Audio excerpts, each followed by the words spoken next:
Baiklah, pada kesempatan kali ini kami akan menjelaskan materi ketiga, yaitu tentang manajemen diri dan manajemen waktu. Nah, tentunya dalam kehidupan kita akan selalu ada hal-hal yang melekat dan harus ada dalam hidup kita, seperti tantangan, kegagalan, kebahagiaan, dan lain-lain. Nah, ketika kita menghadapi suatu masalah, salah satu atau beberapa dari masalah tersebut, ketika kita menghadapinya secara berlebihan, maka akan ada konsekuensi atau dampaknya terhadap diri kita sendiri, baik itu dampak negatif maupun dampak positif. Selanjutnya, siapa diri kita? Who is self? Nah, self is you. Nah, kita adalah diri kita sendiri. Diri kita sendiri adalah kita sendiri. Kemudian, diri kita adalah identitas kita, baik dari karakteristik apa yang ada dalam diri kita. Kemudian, diri kita itu adalah apa yang ingin kita lakukan di dalam hidup kita.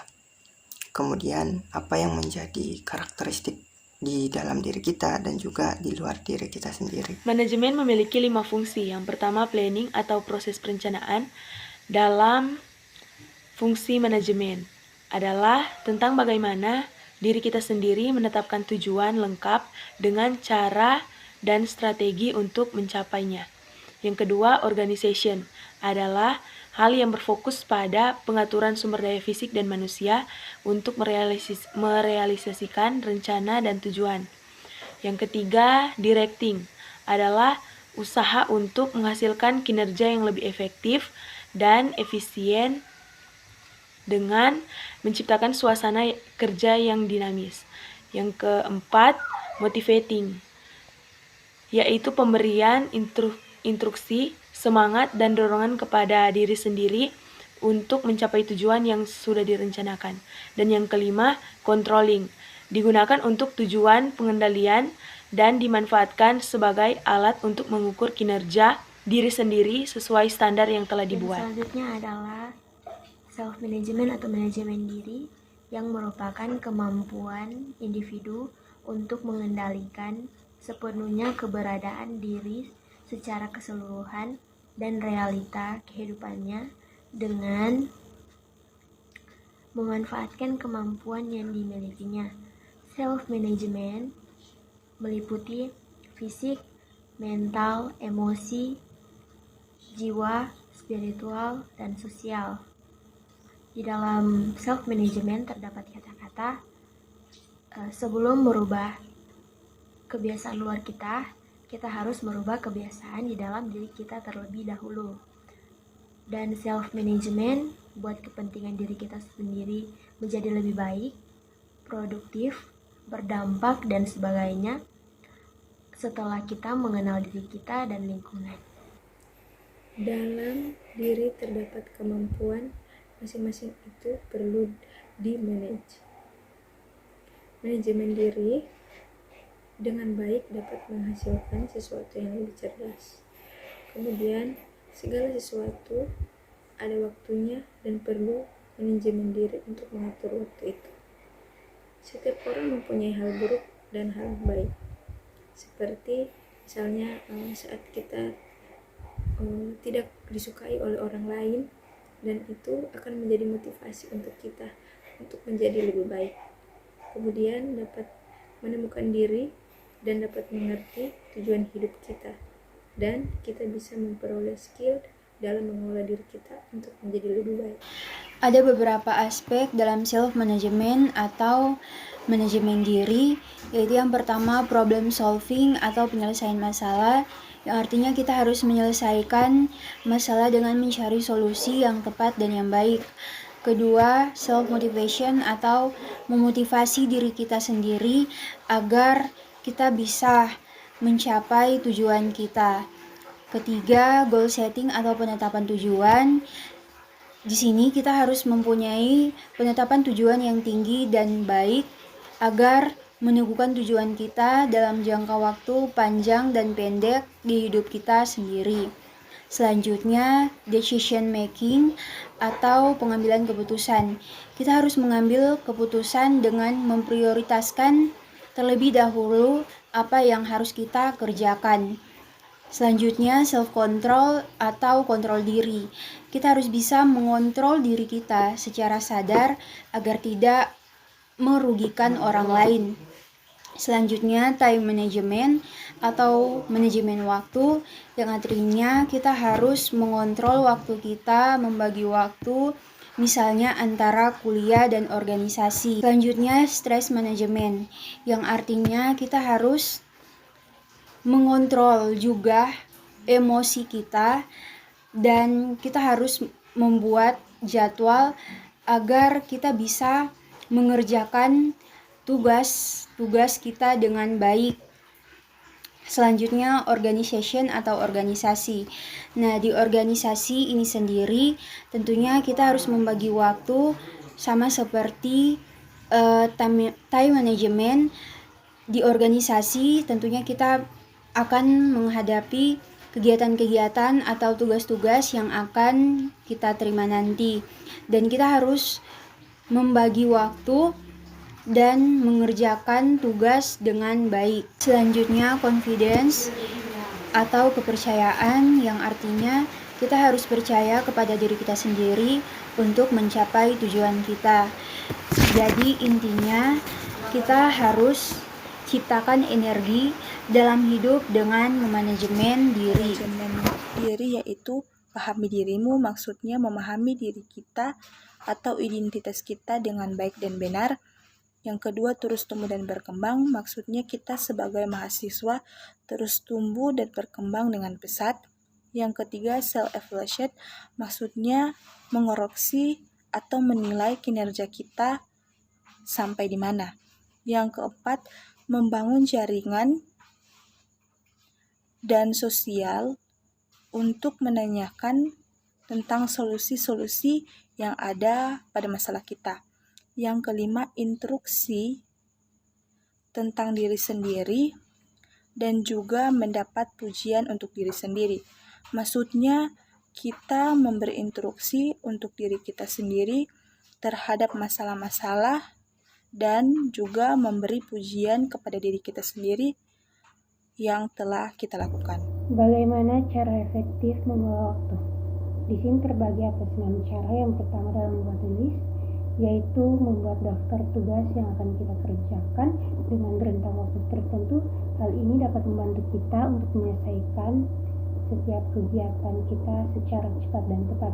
Kemudian yang kedua adalah membuat prioritas. Dalam membuat prioritas ini kita harus tahu hal mana yang lebih penting dan hal mana yang tidak penting, kemudian hal mana yang lebih mendesak dan hal mana yang tidak mendesak. Kemudian yang ketiga adalah melakukan penjadwalan, yaitu meminimalkan waktu atau proses kita dalam suatu pekerjaan kita. Dan yang keempat adalah melakukan delegasi. Delegasi itu sendiri memiliki arti pelimpahan wewenang atau tugas kepada bawahan dari atasannya guna untuk mempercepat pekerjaan atau suatu kegiatan. Dan yang kelima adalah mengatasi gangguan. Bagaimana caranya kita untuk mengatasi gangguan? Kita harus berfokus kepada tujuan kita dan tidak memikirkan hal-hal lain, agar fokus kita hanya kepada apa yang harus kita kerjakan. Kemudian yang terakhir adalah memanfaatkan waktu luang. Dengan memanfaatkan waktu luang ini kita bisa melakukan banyak hal. Ketika kita masih memiliki tugas dan tanggung jawab terhadap sesuatu, waktu luang adalah waktu terbaik. Dalam manajemen waktu kita dapat melakukan beberapa hal, yaitu salah satunya itu membuat skala prioritas. Dalam membuat skala prioritas, kita dapat memperhatikan beberapa aspek di dalamnya, yaitu seperti yang pertama tingkat urgensi, yang kedua kemampuan diri, yang ketiga kesempatan yang dimiliki, yang keempat masa depan atau dampak yang akan ditimbulkan. Oke, yang pertama itu adalah urgensi. Kita dalam membuat skala prioritas kita harus dapat melihat tingkat urgensinya. Ini yang tingkat urgensinya tinggi, rendah, atau tidak urgent gitu. Yang kedua itu kemampuan diri. Dalam kita membuat skala dalam kita menentukan skala prioritas, kita itu harus dapat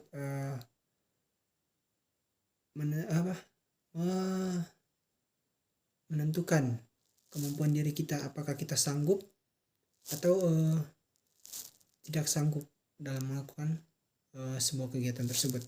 Yang ketiga itu adalah kesempatan yang dimiliki atau waktu ya. Misalnya dalam sebuah kegiatan kita tidak dapat menghadiri kegiatan tersebut, maka kita dapat melihat jenis kegiatan tersebut apakah dapat diwakilkan atau tidak. Dan jika memungkinkan kegiatan tersebut dapat diwakilkan, maka kita akan mengirimkan delegasi atau perwakilan untuk mewakilkan. Oke, yang keempat itu masa depan atau dampak yang ditimbulkan dari hal yang kita putuskan. Contohnya dalam skala prioritas kita menentukan kegiatan A itu lebih didahulukan dibanding dengan kegiatan B. Tapi di satu sisi kita harus memikirkan ke depannya atau dampak apa yang akan ditimbulkan ketika kita lebih mendahulukan kegiatan A dibanding dengan kegiatan B. Itu ya teman-teman dalam kita menentukan skala prioritas. Seperti contoh skala prioritas kita dapat menentukan sesuatu yang urgent dan didahulukan, itu yang merupakan sesuatu yang harus kita lakukan terlebih dahulu. Seperti contohnya api di dapur, mungkin ada kebakaran di dapur. Contohnya kita sedang mengerjakan tugas, kemudian ada kebakaran di dapur. Tidak mungkin kan kita lebih mementingkan mengerjakan tugas dibanding api. Tugasnya selesai, tapi rumahnya pun juga selesai. Gitu ya guys ya. Gitu ya teman-teman. Terus yang berikut itu adalah sesuatu yang urgent tetapi tidak didahulukan. Itu contohnya seperti membalas SMS atau mengangkat telepon. Ini adalah contoh yang sesuatu yang dapat diwakilkan atau didelegasikan. Yang berikut itu sesuatu yang urgent, yang penting. Sesuatu yang tidak penting tetapi didahulukan. Contohnya itu seperti family time, waktu bersama keluarga. Itu kita dapat merupakan sesuatu hal yang tidak terlalu penting tetapi didahulukan. Dan yang terakhir itu adalah contoh sesuatu hal yang penting dan tidak didahulukan.